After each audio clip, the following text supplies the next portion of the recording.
It's time for the Your Personal Bank Show with Ference Toth, financial literacy educator and speaker, entrepreneur, and chairman of the board of a Bank Information.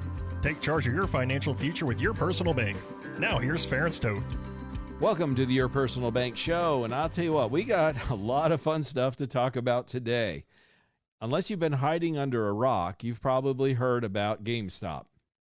And if you haven't, then I'm going to share a little bit with you and some thoughts on this, and in terms of how this affects the bigger picture, because frankly, this isn't a financial story. In fact, I mean, it's about stock and all that. And on the surface, you would think, well, it's about a bunch of day traders and that kind of thing. This is actually much more of a political story, and it's a societal thing. And we're going to talk about that further in terms of how this is going to affect things. So, again, for those of you that don't know, it's really quite simple. Hedge funds often engage in a practice called short selling. Now, short selling by in and of itself is not a bad thing, because the bottom line is, if somebody's buying a stock, somebody needs to sell the stock. So you have to have somebody on both sides of the transaction, for the market to work. So short selling in and of itself is not a bad thing, because again, it balances the market out. So, and if you short a stock, it's because you think the value of the stock is going to go down. So it's pretty straightforward. You expect it to decrease. Well, what happened was, you can short sell, like I said, and the thing is, what a group of investors, particularly on Reddit, many people have heard this. I've been paying a lot of attention to this recently. Discovered that GameStop, which is a retail video game store that frankly has been suffering recently because of brick and mortar in general has been suffering, especially with COVID, and more people are buying video games online and things like that. So it's a company that's frankly struggling. So its stock values weren't doing that great. So some of the big institutional investors, of course, looking at that, expecting the stock prices to drop in the future, decided to short it. Again, that's not a problem. But what they discovered was, well, the institutional investors were getting greedy. And what I mean by that is they had shorted more than 100% of the available stock out there.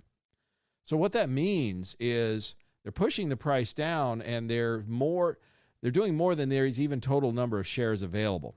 Now, frankly, folks, I don't know if that's illegal in terms of SEC rules and things like that, but a lot of people think it's, let's just say, unethical. It probably, frankly, should be something that should be regulated or limited more than it is.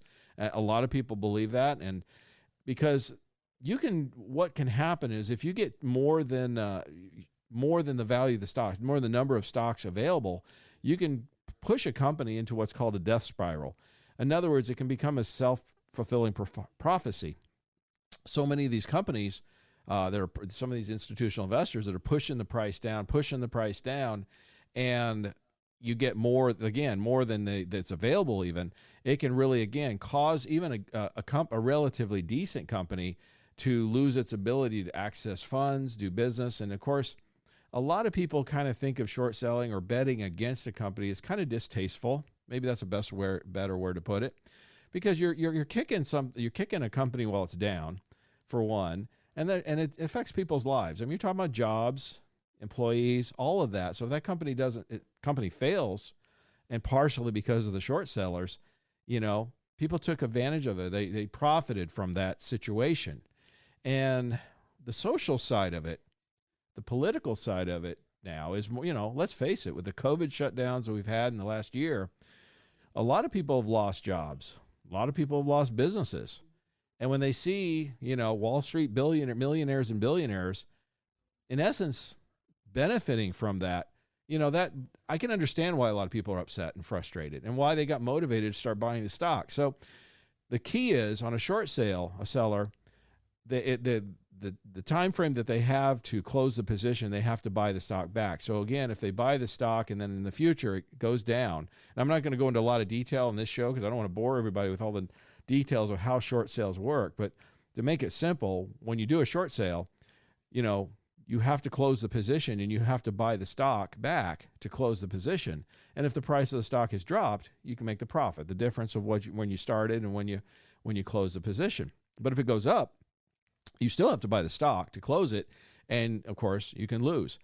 It's short selling is considered quite risky, can be very profitable. It also can be very, very risky, and that's another thing where the social aspect of this has come into place, or the political aspect, because if somebody wants to do short selling, in most cases they're not allowed to. The markets do not allow them. It's pretty much reserved for what they call institutional investors or wealthy investors. These are people with $1 million in liquid and assets or more, typically. Most often it's done by hedge funds, which most of those require 10 million plus in assets. Okay, so again, we're talking about most cases multimillionaires and billionaires that engage in this kind of investing. So it's not available for the average person. So again, this is really one of those cases of it's David and Goliath. It's the little guys up against the big guys. And I find this interesting because primarily, if you go on Reddit and some of the places where these groups of small little guy investors, and don't get me wrong, some big guys have joined in on it. Don't get me wrong, but it's being primarily fueled by that. It's kind of the way of sticking it to the man, or going up anti-establishment. And those of you that are, baby boomer generation, baby boomer generation was famous for when they were younger for being anti-establishment and protesting the Vietnam War and all those kinds of things. And it's kind of interesting. Now it's the millennial generation primarily who's kind of doing the same thing with that kind of anti-establishment approach. They're just doing it with technology, which is no surprise. So anyway, here's where the problem came in. So everything that was, again, the hedge funds, frankly, overextended. They shorted it too much. They should have closed some of their positions, because if you got, again, over 100% shares shorted, then there are more shares shorted than there are total shares. That's overdoing it. That's going over the line. Again, a lot of people think that that's something that shouldn't be allowed to happen and should be regulated in the future. But they got institutional investors put themselves at risk here. And really what happened is they got their hand caught in the cookie jar. And these small investors, these Reddit folks and all these people, they saw the opportunity because they understood here's an opportunity, because if they buy the GameStop stock, I should say, if they buy it, these institutional investors are going to have to close their position. They're going to have to buy the stock back at whatever price it is. So if they can push the price up, there's a profit. So they started doing that. And of course, like anything, they start sharing it with other people. Social media has the capability of expanding spread the message quickly on the internet and various places. And more people join on. So this pushes, more and more buyers, pushing the price up and up and up. Okay, that's all fair game. Nobody's doing anything illegal here. Like I said, technically, it's maybe distasteful, maybe some of it, but there's nothing illegal going on. Well, all of a sudden, because the institutional investors, the establishment, now they've got themselves underwater by literally billions and billions of dollars. This is big, folks.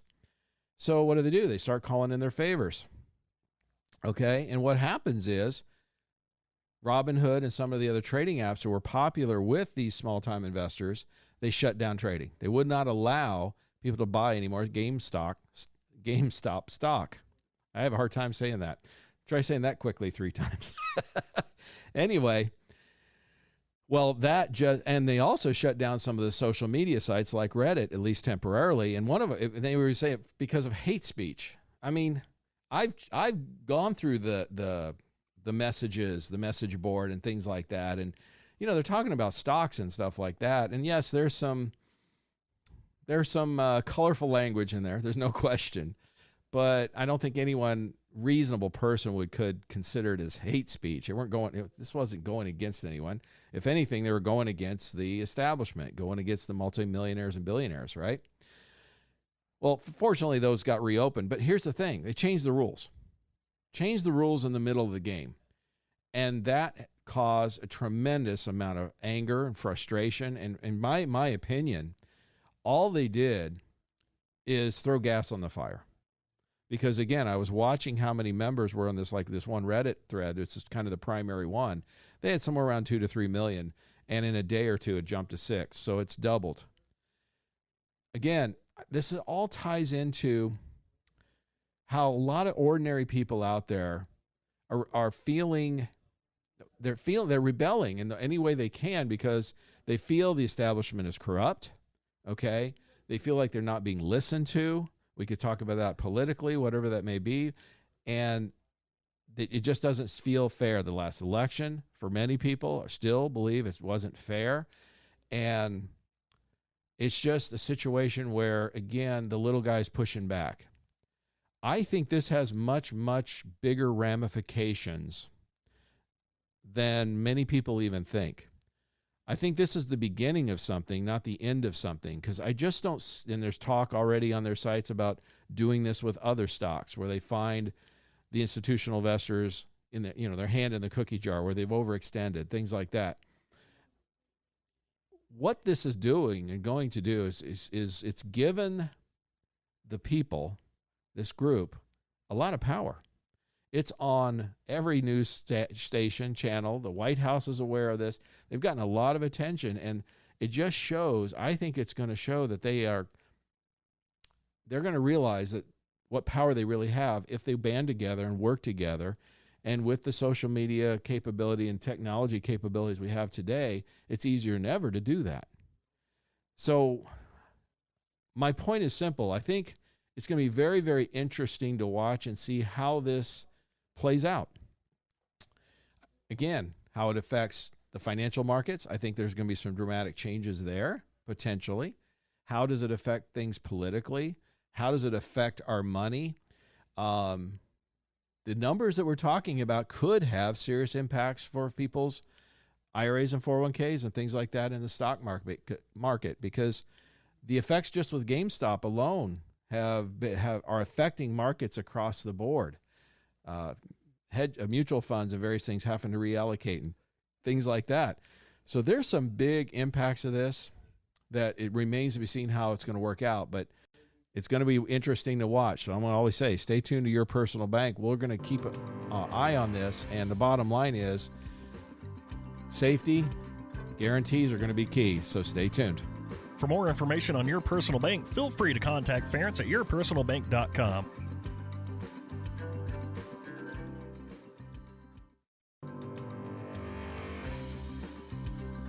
Back to the Your Personal Bank Show with Ference Toth. Welcome back to the Your Personal Bank Show. And if you missed the last segment, I'm going to encourage you to go back to yourpersonalbank.com. We were talking a lot about the GameStop situation, and not so much the financial side of it. Of course, that's I think has some serious things to look at and consider for the future, the markets and things like that. There could be some more impacts that are far-reaching. But again, I think it's more of a political or social statement. Like if you look at the posts that many of the folks on Reddit are saying, they're saying, look, this isn't about the money. It's about the principle. It's the cause. And again, the cause they're going after here is they feel like it's an anti-establishment attitude. And they're they don't feel like Wall Street has played fair. I understand why they feel the way they do. I mean, we went through 0809, the Great Recession, and many millennials were just coming into the job, they're graduating for college and various things, coming into the workplace. And, a lot of money was printed for that bailout, the recession, and all that kind of stuff. And that devalues our dollar, and that causes effects on the value of assets and things like that. And there's a lot of people today, by the way, I deal with clients every day. There's a lot of folks today who still haven't recovered from 0809. Student debt is high for a lot of the millennial generation, of course. And they went into a poor job market coming out of the Great Recession. And then now we got these COVID shutdowns, which has further hurt people, particularly on the lower end of the earlier stages of their career or lower income side of it. So I get why there's a lot of frustration and anger there. I can understand it, and why that anti-establishment mentality has gained so much popularity, and it's spilling out into so many different areas. It's kind of funny if you think about it in a way. Who would have thought that it would spill out into, short selling in the stock market? But here it is. We're here. And, let's face it, when Reddit blocked their server and they called it, and preventing communication between these small investors that were going up against the big guys, they called it hate speech. I mean, another free speech attack. There's no reason that I can see why they should have been shut down. Any reasonable person, I think, can understand that it was really nothing more than protecting the establishment. And I get it. And, who would have thought we would live in a country? I mean, think about this. We're the land of opportunity, or we've been that for over 200 years. We're supposed to be in a democracy. We're supposed to cherish our freedoms. Yet we live in a country that social media banned the sitting president of the United States. Now, folks, I don't care if you liked or hated Trump, that doesn't matter, or agreed with him or disagree with him. But think about that for a minute. You have the duly elected president of the United States, supposedly supposedly the most powerful person in the world, who gets banned from a social media account. Here's my frustration about that. There should have been a universal outcry. There was a partial, but there should have been. This should go across all political spectrums. This is about freedom, folks. This is about free speech. And I've seen a few people that you would consider more on the left or left-leaning or liberal side come out against this, but sadly, it's been very few.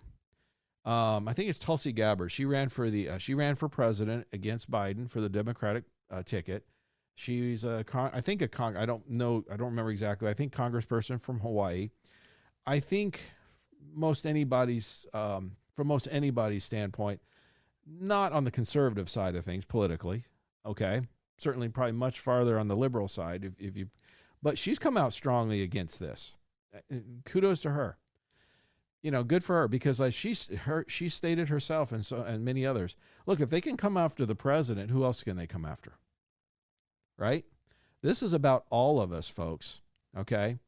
And, with Apple and Google and Amazon forcing Parler off the internet, Parler was not a threat to Apple or Google or Amazon for that matter. They were a threat to Twitter. In fact, they were the fastest growing app on the Google Play Store and the Apple Store at the time. And they were growing fast. Like the CEO of Parler said, they were just growing too fast, and they were becoming a major threat to Twitter. Folks, if you want to understand the definition of collusion, that's it. Where a number of large companies get together and work together to basically subdue competition. Now, again, to me, it's not important whether you believe Parler's stance or the people that were on Parler, if you agreed or disagreed with their political views. To me, that's immaterial. Either we have free speech or we don't. And again, that can cut both ways, right? We've seen, and this blew me away. The FBI just arrested somebody for posting memes, texting people to vote for Hillary back in the 2016 election. It was as a joke. It was supposed to be a joke, I guess. But apparently we live in a country now where, and I don't know all the details of that story, but gosh, it sure looks bad on the surface. Somebody's posting a joke online and he could be facing 10 years of prison. Okay, is this a free country or not? There are there's many cases of people. In fact, there's one came out where she did a vote for Trump post as a joke. And she said, she came out as a Trump supporter. She wasn't one, but she's, I'm coming out of the closet. I'm a Trump supporter. And I want all you Trump supporters to make sure you can get out and vote for Trump on Wednesday, November 11th, 2016. I'm sorry, November 9th, 2016. The election was Tuesday, not Wednesday. It was a joke. But have they gone after her for that? No. Again, it's a two-tier justice system. And the thing is, we're looking at these free speech attacks are coming primarily on one side. If you agree with the current administration, the current power, they don't bother you. If you happen to disagree, whether it's legitimate or not, then you've got a problem. Is that a democracy? Well, the answer is no. And I guess we come to a bigger question as we move forward and think about this and how this is going to affect our money and what we do for retirement. And, how do we, live what the average person, human being wants, folks. And by the way, this is nothing new. I'm talking about from the beginning of time. The average human being, bottom line, just wants a peaceful and happy life. That's about it. Probably 80 to 90% of your fellow Americans or anybody else when it really boils down to it, that's all they really want. Okay? And I wish we could get some leadership out there to recognize that fact and help us just accomplish a peaceful and happy life. And that the foundation of having that peaceful and happy life comes from the Declaration of Independence. The pursuit of happiness, right? That's in the basic founding documents of our country. We either going to have those freedoms and be that way going forward or we're not. And if it turns out that we start losing those freedoms, folks, your ability to make money, your ability to invest money and not get taxed or get taxed at lower rates or put something away for your future for the retirement or pass it on to your kids, all of those things will be affected, and they'll be affected dramatically.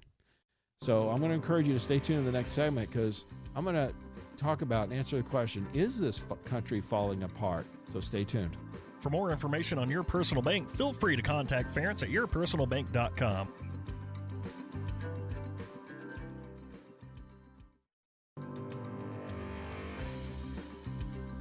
Back to the Your Personal Bank Show with Ference Toth. Welcome back to Your Personal Bank. Well, I guess if you've been listening, you can tell I've been pretty fired up today. I got to admit, I'm more than a little frustrated about the direction I see our country going. Again, I've shared this before, previous shows. My background, of course, I'm first generation American. My dad escaped Hungary, Budapest in 1956 from the Soviets. So he managed to make it to the United States legally, and I was born here. And so I come from a family heritage and have a number of friends who have experienced or lived under very tyrannical regimes. So when you see government overreaching and taking more powers, it just kind of, for those type of people, it puts a chill up their spine because those are not good memories, folks. And that's why, if you haven't, I'm going to encourage you, if you know somebody who lived under communism somewhere, China or Eastern Europe or whatever, and then came to the United States, have a conversation with them about what was it really like. That would be a very, very educational exercise. And I think what you'd find is, and by the way, most of those kinds of regimes that ultimately ended up in, this is why people are so nervous. Most of those regimes that ended being dictatorial or communistic or whatever, very tyrannical kind of regimes, started out with socialism. That was sort of the stepping stone. Hey, we're going to do this for you. We're going to take care of that. We're going to do that. I've got some friends who are from Romania, who escaped Romania under communism. And they were telling me literally a couple of weeks ago, all the stuff we're hearing is exactly what we heard in Romania.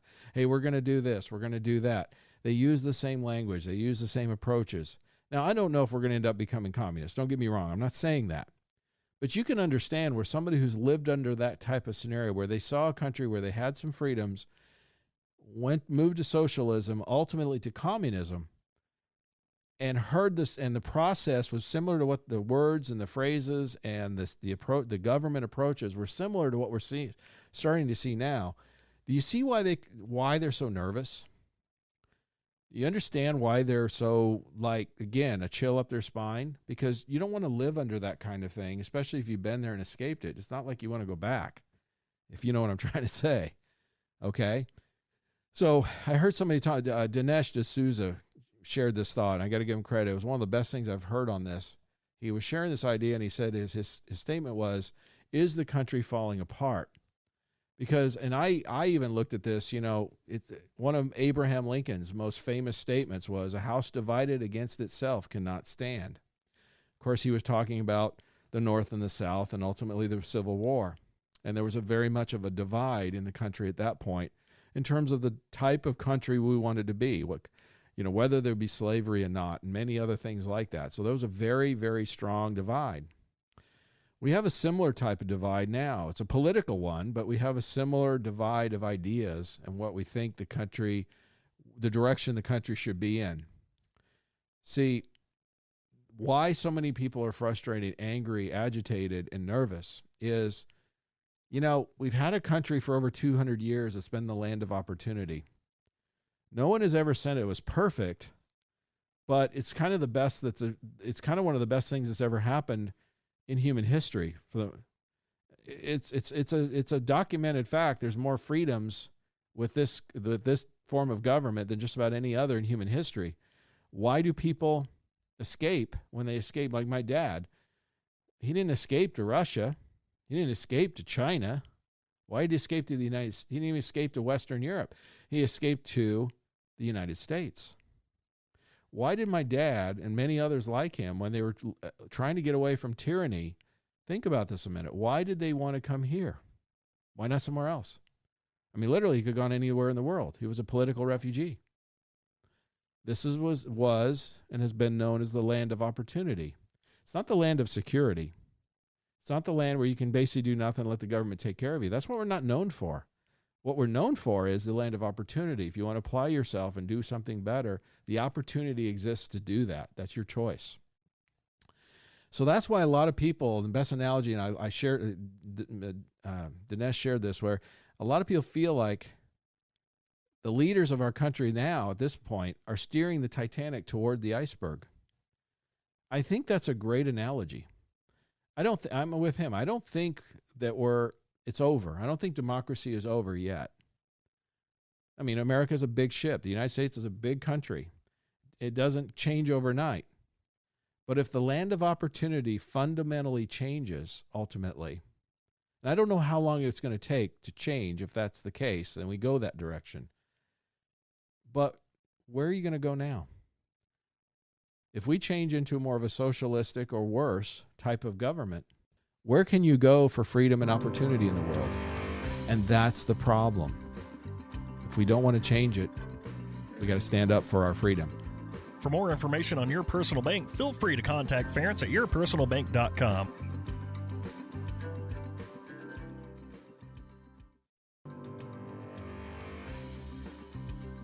Back to the Your Personal Bank Show with Ference Toth. All righty. We're rounding third. Welcome back to the Your Personal Bank Show. I've been talking a lot about, well, I guess you would say attacks on for our freedoms, whether it's GameStop, that whole situation where traders were, at least temporarily, not allowed to trade or not allowed to buy GameStop, not allowed to communicate because they were censored, right? We've had the president censored. We've had many people censored on social media. We've had all kinds of things going on. I've talked about where are we headed as a country. Why is this all so important? Why is it, I believe, and I've shared this now several times, I think, certainly in my lifetime, the biggest attack, the biggest risk challenge we have right now, the biggest threat, how's that, is this attack on free speech. And by the way, most of it's coming from big business, okay, not necessarily from the government. Our current administration, for the most part, seems to be kind of letting it happen and let it happen. But it's really the threat is coming from the big government. And if we allow our freedom of speech to be curtailed, we're not going to be the same country we were going forward than we have been. Now, why, again, is this all so important? Well, again, this is a money show. This is supposed to be about your money, and it's about the future and putting money away for the future and being able to retire comfortably and all that kind of good stuff. Well, folks, it has everything to do with all that, because you need to understand, if you're in a different form of government, or a government does move to more a socialistic approach, it means the individual, I always say this all the time, if you give the government a right, it gives them a power, they take away a right. Okay? If you give them more to do, they're going to probably charge more taxes, means you'll have less money. You'll have less of ability to pay, to put money away for the future. You'll have less to live on. I've shared this. I know people in Europe, in Western Europe. I've got family there still. And I remember talking to this one couple in Austria a couple of years ago. It was so eye-opening, where they were asking my wife and I about what it was like to live in the United States. We were talking to them about what it was like to live in Austria. And by the way, Austria is a beautiful place, beautiful country. And we met some, there's some really nice people there, okay? But one of the statements, this guy's he was a higher level management kind of person. And one of the questions I asked him, he asked me how much I made and what I did, and we did the same thing. He was making an equivalent over $100,000 a year. So he had a higher than average salary for the typical European. And I said, curious, what are your taxes like? He goes, oh, they're 45%. And I was I knew taxes were high, but I don't know specifically in each country. And I was taken back by that a little bit, but it was his response. I said, wow, that seems kind of high. But it was his response that really took me aback. He just kind of shrugged his shoulders and he was like, well, that's just what everyone pays. And my thought was, it's just because it's become the norm. It's accepted by them all. So roughly half their income goes to taxes. Now, granted, they have cradle to grave health care and things like that. They have some more benefits. But I said, well, what else? I know you get the cradle to grave. You got health care for your whole life. What else do you get? And it was interesting. He kind of thought about it a while, and he really wasn't able to come up with much else. And I said, well, if the main thing you're getting is health care, I said, that seems like really, really expensive health insurance to me. So, again, it's an economic freedom is part of our freedoms. That's built in, again, in the Declaration of Independence, okay?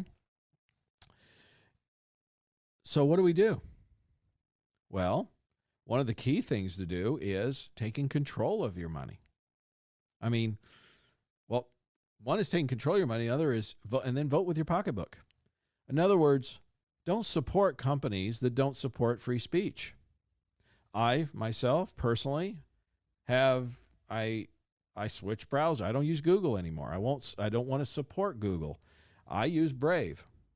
There's other browsers out there that are free that have much more security. It's actually faster, by the way. And I have nothing to do with them. There's no financial incentive or anything here. I'm just saying, check it out. Why support a company that doesn't support free speech? If they're willing to kick off Parler off their, why wouldn't they be willing to do other things that would infringe on our rights? A lot of people have talked about, the whole thing with Twitter and stuff. Well, why not use Signal or some other app? Maybe Elon Musk even said, and plus it's more secure. What you're going to find is there are alternatives if you'll just take a moment to explore those alternatives. Actually, I'm going to ask a favor. I am looking for a good alternative to Amazon. I've been a good Amazon purchaser for years. Well, after they kicked Parler off, I don't want to use them anymore. So if anybody knows of a good alternative to that, please contact me at yourpersonalbank.com. Let me know who else we can check out, and I'll talk about it. If it's a good option, I'll bring it out there and share it with more people.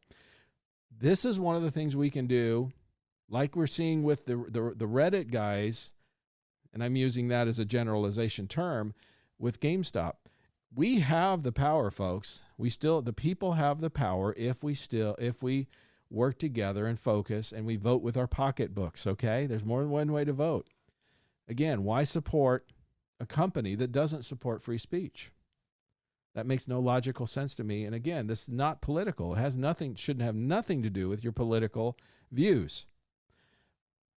And if the suppression or censorship of the speech is happening, it happens to benefit your political views at this particular point in time, that's a very short-sighted viewpoint. Because again, if it can happen to one person, if it can happen to a president of the United States, why can't it happen to you?